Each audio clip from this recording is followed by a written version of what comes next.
The restaurant was one of those trendy places where portions were small and prices astronomical. My sister Claire had chosen it for her engagement announcement lunch. She wanted somewhere Instagram-worthy to show off her ring. 30 people crowded around pushed-together tables while Claire held court at the center. "We're thinking a destination wedding in Tuscany next September," Claire announced. "The venue is this gorgeous villa. It'll be a week-long celebration. Everyone will need to take at least 10 days off work." I sat at the far end trying to manage the nausea that had become constant over 6 months. The fatigue was crushing today, made worse by dialysis yesterday. "Emma, you look tired," my Aunt Susan commented. "Are you feeling all right?" "Just a little run down," I said, reaching for water. My hands were swollen from fluid retention. "She's always tired lately," Claire said dismissively. "Emma, you really need to take better care of yourself. Maybe try some vitamins." I looked at my sister, Dr. Claire Hartman, Associate Director of the Kidney Transplant Program at Metropolitan Medical Center. At 31, she'd published multiple research papers and was building a reputation as one of the best nephrologists in the state. And she'd spent 6 months completely ignoring that her sister was in end-stage renal failure. "Actually," I said carefully, "I need to tell everyone something. I've been in kidney failure for 6 months. I've been on dialysis 3 times a week. Last Tuesday they found a donor match. I'm having a kidney transplant next Friday." The table went silent for 5 seconds. "A kidney transplant," Claire repeated flatly. "Emma, that's ridiculous. If you were in kidney failure I would know. I'm a nephrologist. I literally specialize in kidneys. I've been trying to tell you for months." "Wait, back up," Claire interrupted. "You're claiming end-stage renal failure? What's your GFR?" 8. My nephrologist said. "Who's your nephrologist?" "Dr. Patricia Chin at University Hospital." "University Hospital," Claire scoffed. "They're a teaching hospital known for being overly aggressive with treatment recommendations. A GFR of 8 isn't necessarily transplant level. I've been on dialysis for 6 months. Dr. Chin said transplant is my best option. The surgery is scheduled for next Friday at 7 a.m. "Next Friday?" Claire's voice rose. "That's the week before my engagement party. We're having 100 people at the country club. I need you there to help coordinate. I'll be in the hospital recovering from major surgery." "It's not major surgery," Claire said dismissively. "Kidney transplants are routine procedures now. Laparoscopic, minimally invasive. You'll be out in 3 days. You can absolutely make it to my party if you just push through a little discomfort." I stared at my sister, the transplant nephrologist. "Claire, you know transplants are major surgery. Recovery is 6 to 8 weeks minimum. In textbooks maybe. But patients bounce back much faster." "Emma, I think you're catastrophizing again. You've always made minor health issues into huge dramatic things." "I'm in kidney failure. According to one doctor at a teaching hospital that probably wants to pad their transplant numbers," Claire said. He turned to our mother. "Mom, Emma is being influenced by doctors with ulterior motives. University Hospital is trying to build their program. They're probably telling her she needs a transplant when conservative treatment would work fine." My mother looked uncomfortable. "Emma, honey, Claire is a specialist. Maybe get a second opinion." "I've had 3 opinions. All agreed I need a transplant." "I'm going to be very direct," Claire interrupted. "If you go through with this transplant next Friday, you're doing it for attention. You're jealous I'm getting engaged and you want to steal my spotlight with some medical crisis.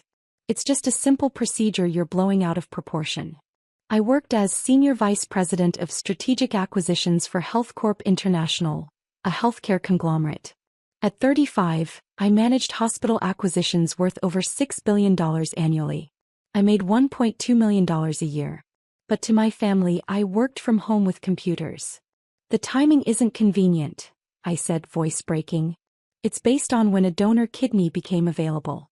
I've been on the transplant list for 8 months. 8 months you never mentioned to your sister who's a kidney specialist," Claire said pointedly. "If you really had kidney failure, wouldn't you consult with me?" "I tried. I called you in March when my GFR dropped below 15. You said you were too busy with your research paper. I texted in April when I started dialysis. You responded, 'Sounds stressful, hang in there.'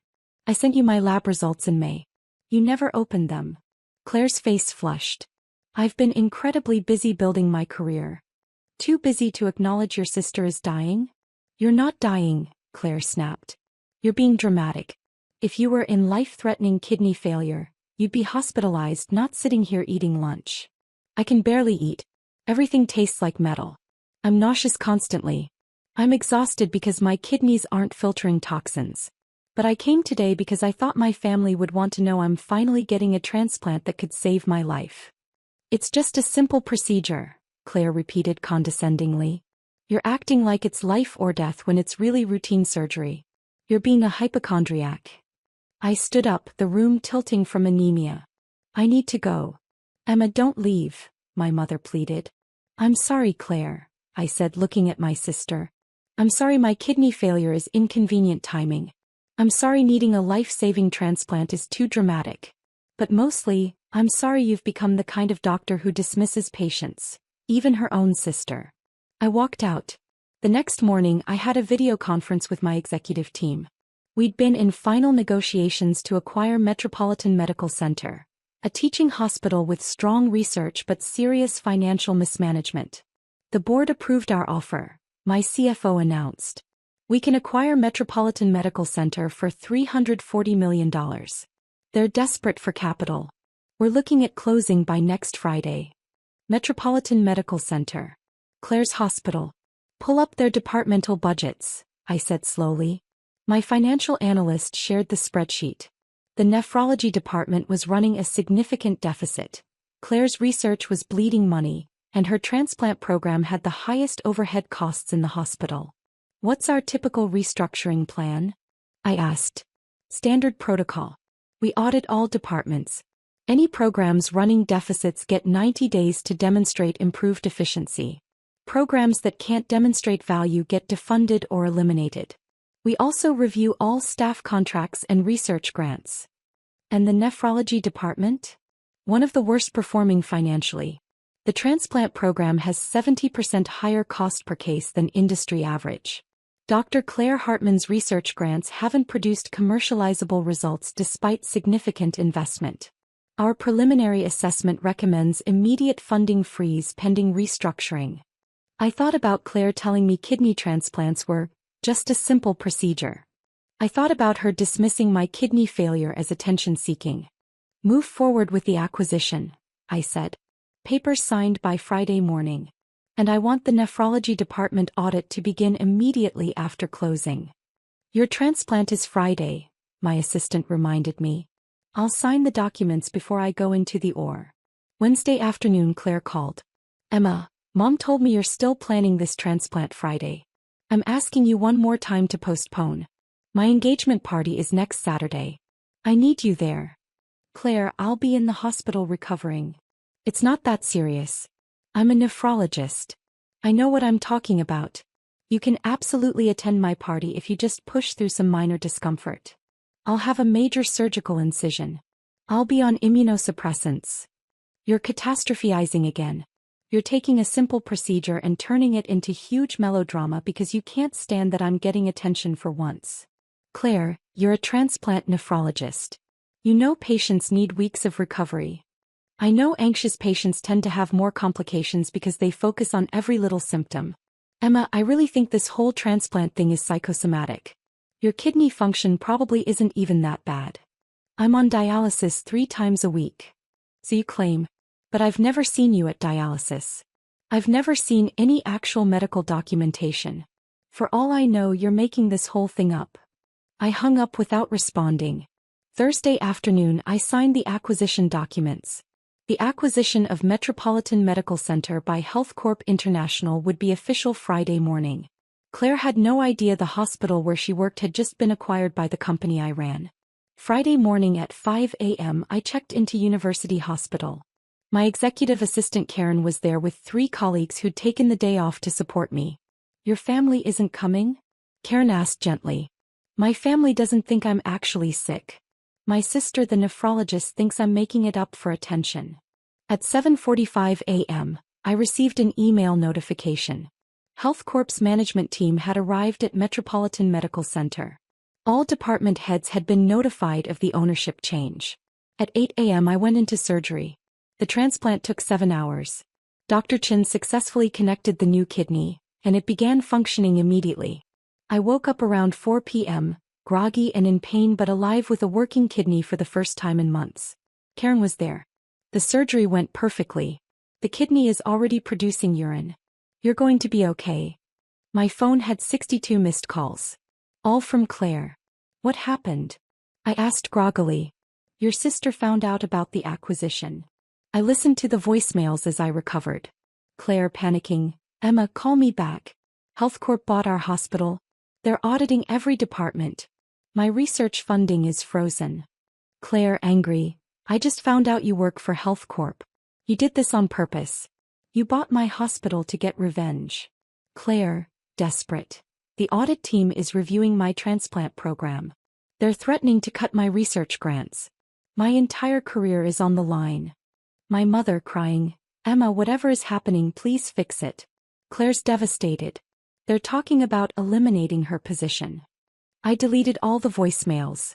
Monday afternoon, my CFO visited to update me. The audit is revealing significant financial mismanagement. The nephrology department is particularly problematic. Dr. Claire Hartman's research has spent $4.7 million over 3 years with no publishable results. Her transplant program costs are 68% above industry standard. What's your recommendation? Dr. Hartman's research funding needs to be terminated. Her transplant program needs major restructuring. Cut costs by 40% or we shut it down. She also has a concerning pattern of patient complaints about dismissive treatment. Patient complaints? Multiple transplant recipients filed complaints saying Dr. Hartman dismissed post-surgical complications as minor, when they were actually serious issues. 3 patients developed preventable complications because she told them they were being dramatic. 1 nearly died from organ rejection because she dismissed their concerns as anxiety. My sister had built her career dismissing patients' legitimate medical concerns. Just like she dismissed mine. What happens now? Dr. Hartman is being placed on probation. Her research funding is frozen. Her transplant program is under review. If she can't demonstrate improvement within 90 days, we'll terminate her employment. Do it, I said quietly. The notification went out Tuesday.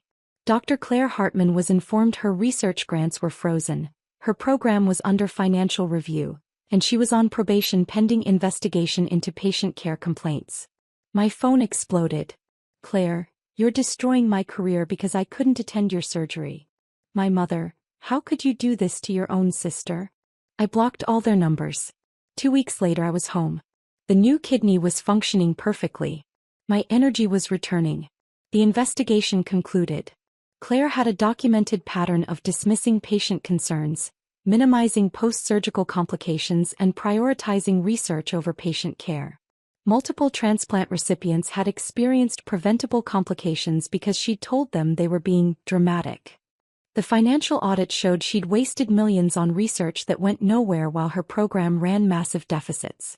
She was given 30 days to resign or be terminated. She resigned. My mother left a final voicemail. Claire has lost everything. All because she couldn't attend one medical appointment. You've destroyed your sister's career over a grudge. I listened once then deleted it. It wasn't about one appointment.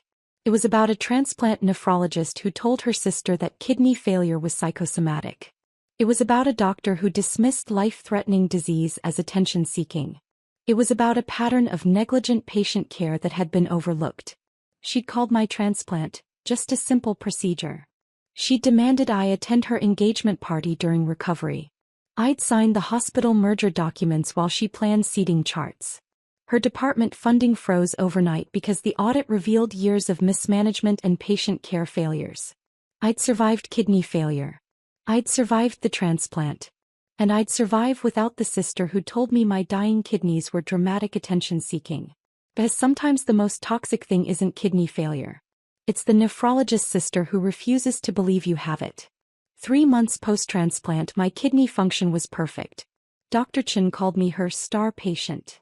I'd returned to work stronger than I'd been in years. News spread through the medical community about what happened at Metropolitan Medical Center. Other hospitals began investigating their own nephrologists for similar patterns of dismissive care. Claire's case became a cautionary tale in medical ethics courses. The transplant specialist who couldn't recognize kidney failure in her own sister. She'd found work at a small community clinic 3 states away, no longer running a transplant program or conducting research. Just seeing patients in a basic nephrology practice under supervision. My mother sent one final text, "Are you happy now? You've destroyed Claire's dreams." I didn't respond. Claire had destroyed her own dreams the moment she decided her career was more important than her sister's life. My new kidney and I were doing just fine without them.